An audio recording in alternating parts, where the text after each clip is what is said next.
people, the most silly question I'm asked in the media all the time for 40 years is, don't you have bad days? Don't you get upset? Don't these things happen? Well, of course, but I said I don't stay there. I've trained myself like an athlete trains their muscles. I've trained my emotional muscles, which, by the way, I think your emotional, spiritual muscles are the most important ones. Courage unused, does it grow or shrink? Which one? Faith unemployed, unused, does it grow or diminish? Diminishes. Passion unexpressed, does it expand or shrink? So the most important muscles that change your life are those mental, emotional, spiritual muscles. If we develop them more, we're going to experience more. So the way I do that is through a process I call priming. And this is the part that I really want you to get because it's really simple. Most of us, have you ever seen someone do something and thought to yourself, what the F is wrong with this idiot? Who's ever had that thought? How many of you ever done something yourself and thought, what the F am I doing? Okay? Many times we think we're thinking our own thoughts when we're not. We've been primed by the environment to think a certain way and we don't even realize it. Now, sometimes that's done consciously by marketers or advertisers. That's a simplistic example. But a more powerful example is what happens in your daily life. So let me give you a couple examples so you become aware of the power of priming, and then I want to show you how you can consciously prime your own mind and body and emotion so you naturally go where you want to go as opposed to hoping you go there. So some of the studies on priming have shown that what you think are your thoughts actually got there because something in the environment that you're no longer noticing. So an example of this would be, they did a study, and they took 2 actors, and they both approached 100 people each, and the actors were designed to do the exact same thing. They walk up to people, they have the same facial expression, and they'd say, well, you're sitting there, excuse me, could you hold this for me for 1 second while I grab my phone? And they hand you this cup of coffee. And then they reach in their pocket to get their phone for 2 seconds, they put it back real fast, they go, thank you so much, and they take it back. And every time they did it exactly the same way with all the people, 200 people, 100 each. Each person did 100 people, but 50 of those people they gave hot coffee to. 50 of the people they gave iced coffee to. Now listen to this. This is mind-boggling. After 35 to 45 minutes roughly, a person walks by outdoors or at the mall, wherever they did this. They have a checkboard, clipboard, and they go, excuse me, we'll give you $20 if you'll give us 3 minutes of your time to read these 3 paragraphs and answer 2 questions. 95% of people do it. $20, 3 minutes, I'll do it. And they read these 3 paragraphs, which is this story about this main protagonist. And then the 2 questions are, tell us what's the first emotion that you link to the main character, and what's the second one? Those are the 2 questions. When they do this with people they handed hot coffee to, 80% of the people, 81% to be exact, roughly 80, 81, say that the person they read the story about is generous and warm. Sometimes they add the word loving, but generous and warm is always there. The people who had the exact same presentation 34 or 40 minutes earlier who were given iced coffee, 80%, there's a 1% difference, which is statistically irrelevant, 80% of them say the person is cold and uncaring. And the only difference is 35 or 40 minutes earlier, somebody handed you a hot or cold cup of coffee. That's wild, isn't it? I'll give you another example. In America, many of you, there's 72 countries here, but in America, a lot of people see individuals that come from Asia as being superior in science and math. And there's a different mindset in those countries about science and math. And when those people come here, they work incredibly hard, they're incredibly focused, they believe, and the belief structure is they do really well if you're Asian. Now, in our culture, in the past, many times people have been focused on the fact that if you are a man, you do well with math and science, but if you're a woman, it's just not your cup of tea, you're not quite as strong in it. And there's no basis for that whatsoever, but it's a cultural anchor that people have begun to believe in. So here's what's interesting. They took the math part of the SAT test, and they took a group of women at Harvard, and all they did to change the test is change the first question of the test. On half the test, they said, what's your gender? On the other half the test, they said, what is your nationality? right? What's your ethnicity? Well, interesting. When they're asked what their sex was, and they're all women, they performed 11% lower. And if they were asked, what is your ethnicity, and they said Asian, they were 11% higher, a 22% difference between the two. And the only difference was the first question that was asked. Because it primed you either for your higher level of skill based on your conditioning or a lower level of skill based on social conditioning. How many follow? Right? There's a million studies like this. Another interesting one that's really simple is they did an ad where they show the IBM logo and the Apple logo, and they also did this with the commercial. I don't know if you remember the commercial Think Differently that Apple made years ago. So that people watch the commercials. In both cases, afterwards, they were given a creativity test.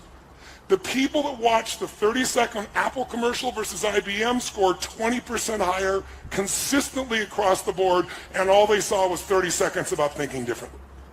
That is the power of priming. So my point is really simple. If you're going to get the results that you deserve and that you want to prime yourself for success, prime yourself for love, prime yourself for courage, rather than hope that you show up that way based on the triggers of your environment. Does this make sense? And so I prime myself every single day for a minimum of 10 minutes. It's the first thing I do in the morning. And I'd like to show you how I do it and have you do it so you can have a daily discipline. And if you do this every day, if you keep once or twice a year, get yourself to an immersion experience that makes you grow. You get yourself a coach where twice a month, 30 minutes even, you're just staying on target and measuring. And you read 30 minutes a day or hear an audio 30 minutes a day, and you start with priming, then this won't be a 3, 6, 12-month thing. This will be a lifetime thing. Does that make sense? So you're not going to get a lifetime results unless you're lucky by one experience, but you can certainly have it if you use this as the blast off, and then you have a daily discipline to keep the momentum going. So how are we going to prime? Well, let me give you a story first, a simple example first with one of my boys. My second youngest son's name is Josh. I love him to death, amazing kid. And Josh came to live with me when he was 5 years old. Remember I told you I was 24, and instantly I got married to a woman I'd been married twice before with kids from 2 different husbands, and she wasn't living with her kids. And so I met her, fell in love with her, brought her into my life, and then saw how sad she was without her kids. So I brought her kids away from both the other husbands. They were happy to give them to us, and I adopted them as ours. And so I'm 24, and I got a 17-year-old son, because she was 13 years my senior, an 11-year-old daughter, a 5-year-old, and one on the way. Well, Josh was the 5-year-old. And Josh is just such a sweet, really incredibly great kid. But one of the challenges for Josh was he was afraid to even walk down the driveway to get to the bus. I'm Mr. Fear and the power rip shit open, and my son can't walk down to the bottom of the street. And so I had to kind of try to figure out how to deal with this, how to figure it all out, and figure out what I was going to do to try and make this thing happen, to make it change. And so one of the things that happened was I started to realize that I needed to train his nervous system to have courage. Instead of hoping it showed up, I got to really train it. And I started doing these things with him, and I watched him before my eyes change and become more confident, became more strong. And all it was doing was getting to program his own mind, prime himself. Just really simple little things to do. And then one day, Josh came home, and he was laughing uncontrollably, and like over nothing. And then I came in the room, and there was a new friend with him. And this kid, do you know anybody that's not really funny, but they think they are? I don't even know something like this. Somebody who cracks themselves up, you know what I mean? And this kid was cracking himself up. He wasn't funny, but he laughed so hard, I found myself laughing at his silly jokes, right? And Josh was laughing so much. So when he left, I said to Josh, that kid, he's your friend? I said, make him your friend for life. He goes, why, Dad? I said, because if you hang out with him, who you spend time with is who you become. And when you're around him, you're so much more playful. You just have so much more joy. You have so much laughter. And that young boy, my son is 36, and I have 3 grandkids with him, and his best friend is still that young boy who's now also 36 years old. And Josh is, and to this day, Josh is funny as shit. When he was a little kid, like 7 or 8 years old, he stole this dirty jokes book and memorized every freaking joke in the damn thing. And he got so much reward for it, and his buddy was like that. But to this day, if I want to laugh, Josh is my partner in a couple of my companies, and he's not my partner. I have 4 kids.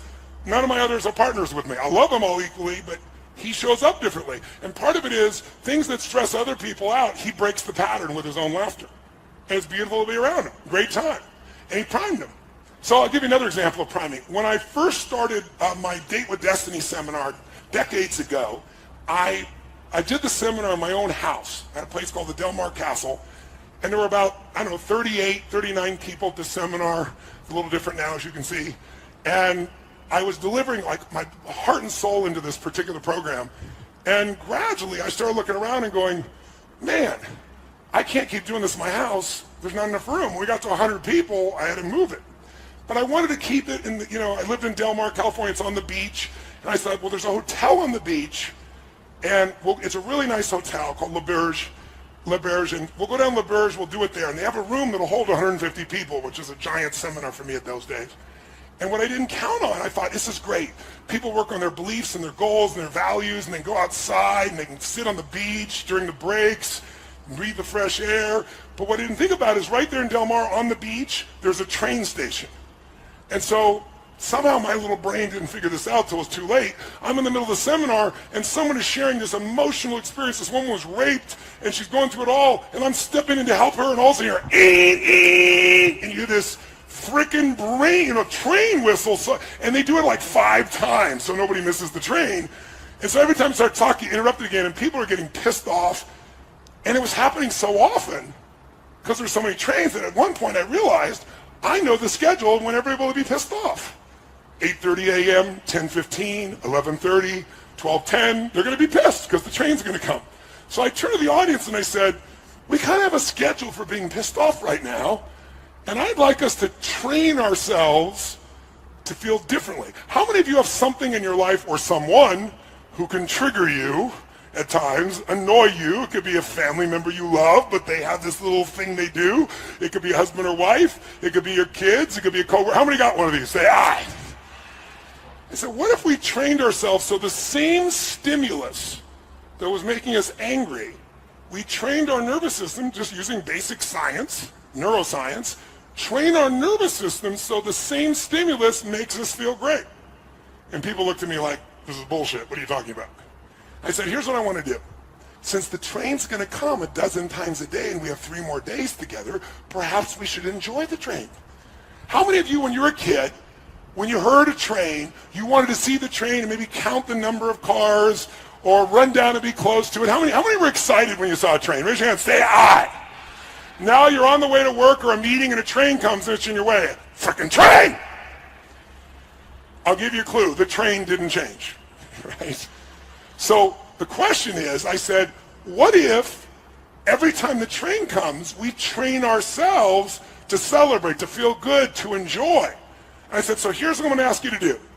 Every time we are trained, I don't care if you're in the middle of the most important conversation of your life. I don't care if we're doing something what you think is so important. I don't care if you're tired. I don't care if all the books are on your chair. I want you to instantly just drop everything, and I want you to jump and start to celebrate like a little kid, like it's the greatest gift of your life. And then we're going to end with a whoa clap, and then we're going to laugh hysterically into our chair. And if you can't laugh, I want you to fake laugh into your chair. Because most of you know if you fake laugh, what starts to happen? Real laughter comes, right? And then you wire yourself to laugh more easily. Just like with Josh, I wanted people, wouldn't it be nice to laugh easier? You didn't have to have everything be perfectly funny for you to have a good time.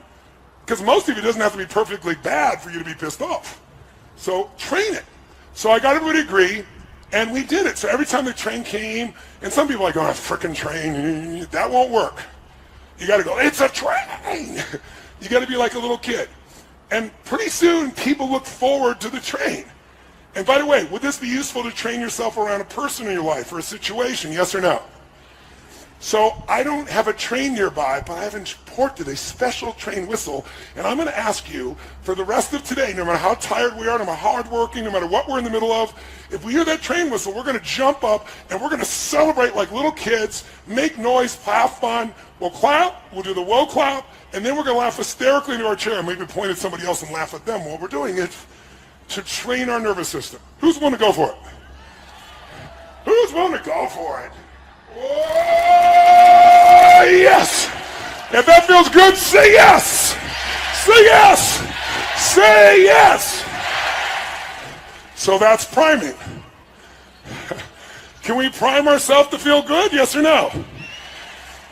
What if you knew you would have a really important conversation with your kid or your spouse or your loved one, and you're starting to feel a little tension because you don't want to deal with this because you love them, you don't want to deal with the bullshit, but you know you got to. In this state of being primed about it, how's it going to go? But if you primed yourself with laughter or joy or playfulness, and now you go to be with them, and somebody goes, no! And you go, that'll fuck with them real quick, won't it? They don't want to deal with you enjoying yourself. So we are in charge. Here's the point. Life changes the moment you make the decision that you're 100% responsible for your experience of life. Not responsible like a heavy, response-able. If you're responsible, you're able to respond. You can only respond and be able to do that if you own yourself. And if you know people can do anything, but still you're the authority of what it means to you. You're the authority of your own emotions. You're the authority of your own actions. Who's with me on this? Say I. And blaming other people, which the human mind is always looking to do, will never make you happy, never make you fulfilled, never bring you closer to people, will never make you grow. So when you're willing to take that level of responsibility where you're like making judgments and you go, oh, that person's such a bullshitter, such a liar. One of the things I always do is I do a reversal in my head and go, you're such a bullshitter, you're such a liar. No, I'm not. Where are you a bullshitter? Well, I did bullshit about that once. Who's ever said something and after you said it thought to yourself, what I just said was total bullshit? How many of you ever thought this? How many of you ever heard someone else say something and thought to yourself, what they just said is fucking bullshit? See, if you can see it in someone else, they can see it in you. Better to just own it and let go. Because that's what the mind does. If we let the mind run us, we're going to have a tough time. This mind serves me. I don't negotiate with it. Remember I told you? I don't say, well, I'll do this. Well, maybe we could do it. Maybe we'll jump in the water now. It's like, it knows I'm not here to negotiate. When I say it, we do it. That's what we want to train ourselves to do today. Who's up for that? Say I. So the first step to that would be priming. So let me show you exactly what I do for 10 minutes. By the way, my son, people have around him enough, he laughs so much, he is a priming to other people when he shows up in the room. Because they're around Josh enough, and they know at any moment Josh could crack them up. And there's an unconscious anticipation of it. Does that make sense? So even if something's stressful, they're almost on their edge that Josh is going to do something of this nature. It's an incredible skill. It's an incredible gift. So here's how I prime myself. I do 3 things. First, before I do the 3 things, whenever you want to make a change or improve something, the first place you want to improve it is in your mental, emotional state. If you do something from a pissed off state, from an exhausted state, from a frustrated state, from a weak state, it won't matter what you do. The thoughts are weak when you're in a weak place. The actions are weak. So the first thing we're going to do is I'm going to show you a simple breathing pattern. And the breathing pattern, if you're familiar with yoga, it's like breath of fire. It's similar to breath of fire. And it's a movement. And what it's going to look like is this. You're going to sit up in your chair with energy. I'll show you what we'll do, and then we'll do it. We're going to raise our hands up as we take the air in, and then you're going to blow it up. Only you're going to blow it out your nose. Now to do that, if there's anything in there, it may show up coming out of your body. So if it does, just wipe it on your neighbor. It's not a problem whatsoever. So if you do have some Kleenex, you might want to grab your Kleenex if you've got some, just in case something happens, because you're going to be blowing out that nose strong. In fact, if you have some tissue or a sleeve or something, now's the time to use it. So here's what you're going to do. You're going to take the breath in. Your hands are going to go where? Up. And then as your hands go up like this, and we're going to do that over and over again for 30 breaths. I'll count them. We'll do 3 sets of 10.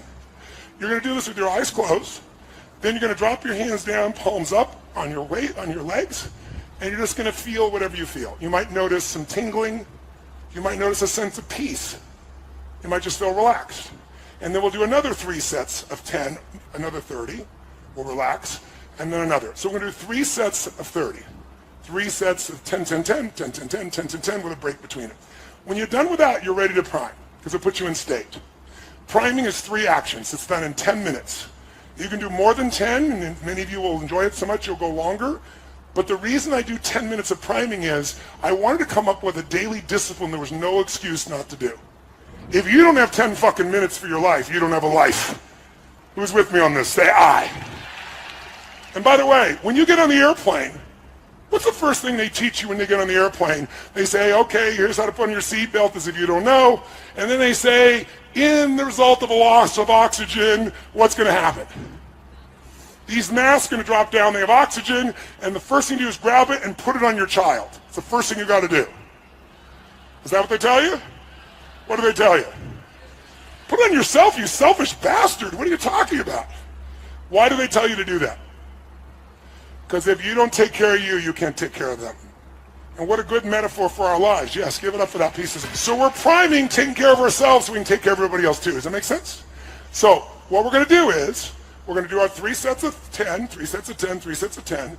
And with our eyes closed, the first 3 1/3 minutes of the 10 minutes is we're going to focus on 3 experiences in our life that we could feel deeply grateful for. 3 of them. And we're not going to think of like, oh, this. We're going to take them one at a time, spend about a minute each, and step into that moment in your life that you could feel grateful for. It could be a little thing or a big thing. It doesn't matter. What matters is that you go there. You know, if I asked you what's it like to be on a roller coaster, and you remember a time when you're on a roller coaster and you picture yourself on a roller coaster over there, you're going to give me a very different feedback than if I get you to imagine the moment you were going over the edge and you're in the front seat. Then you're going to show me a different result. You want your gratitude to be in the front seat, not an intellectual gratitude out there. So I take 3 minutes, a minute each. I come up with something different every time. I think of a moment that I could feel so grateful for, a blessed moment, a beautiful moment, a loving moment, a sacred moment. And I step in and feel it and flood myself with the gratitude. Now, do you remember why we use gratitude? Sounds corny, right? But why? From a scientific perspective. Remember what I showed you the other day. When someone's frustrated, when they're angry, we can measure your EKG and your EGG. We can see what your heart and your brain are both doing. And they are all over the place. They don't match. They're jagged. Do you remember the image? But when you breathe in your heart and you put focus in your heart, where focus goes, energy. And so what happens is you get unified. And all of a sudden the brain and the heart become one tracing energy. It's crazy. That's the flow state. So when you're grateful, gratitude is the antidote to the 2 emotions that mess up most people's lives. What are they? Anger and what? Fear. Those are the 2 biggies. You cannot be grateful and angry simultaneously. That's the beauty of it. It's the antidote to anger. You can't be fearful and grateful simultaneously. So the more you cultivate and prime yourself for gratitude, the more you can push through anger and fear very quickly. Does that make sense? So again, it's scientific. This is not like positive thinking bullshit. It's about what actually changes biochemistry and what will get you to wire and fire a new set of patterns that are more elegant, more rewarding, more impactful than the ones that society will condition you to do if you let it. Okay? So 3 minutes, a minute each. And by the way, when I do it, I usually pick 2 strong ones, and then I pick something really simple, and I make myself really feel the gratitude, like the wind on my face, or the smell of the ocean if I'm doing it outside by my house, or the look on one of my children's faces. And I'll just fill that up. And the reason is, if all you do is get grateful about big things, you're going to miss most of life. You know, the astronauts that went to the moon, think about that journey. Think about, as a child, these guys dreamed of being an astronaut. They competed with hundreds of thousands of people, and then a few of these guys get on that rocket and go to the moon. And imagine, you walk on the moon, you look back, and you see that picture we've all seen of the blue-green Earth that's so beautiful.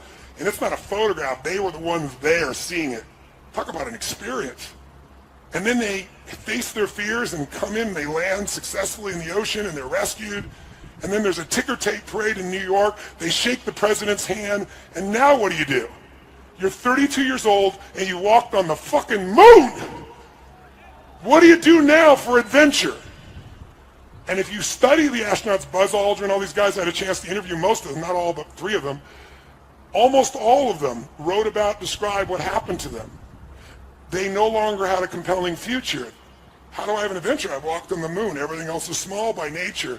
And as a result, they got depressed. Most of them abused alcohol and drugs. Why? Because they're looking for adventure on a moon run, and they missed the adventure in a smile. So I train myself daily, prime myself to find those little things that are so beautiful and feel them, because the more I feel them, the more I can give that to someone else, the more I can move that direction, the more I can enjoy as well. It's putting the mask on me first.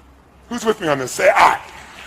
Okay? So that's, after we do our breathing, step one of the 3 steps, first the breathing, then the 3 steps. 1, gratitude.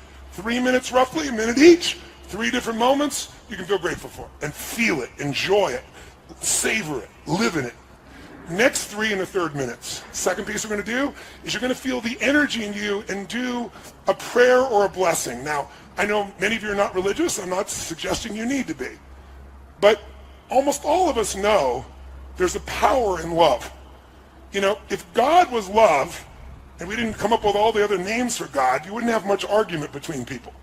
So imagine that what you're going to do is imagine energy of God, the universe, whatever you want to imagine, coming down into you like a white light and breathing it down in through your body, down your legs, into the earth, and then coming back up and out again. So it's, and then comes back up.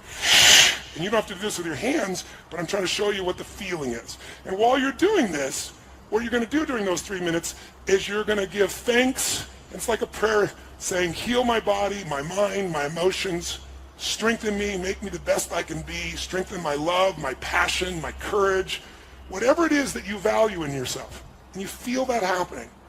Of the 3 minutes, I do that for about a minute and a half, and the other minute and a half, I then take that energy through me, and I send it in a circle around to my children, to my family, to my friends, to my coworkers, to my associates, to my partners, to the people I meet on the street, to my clients.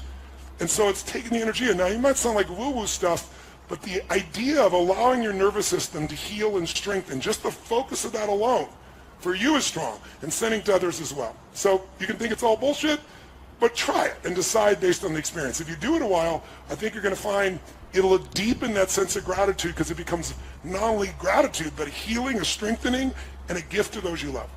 The last 3 minutes, I call 3 to thrive.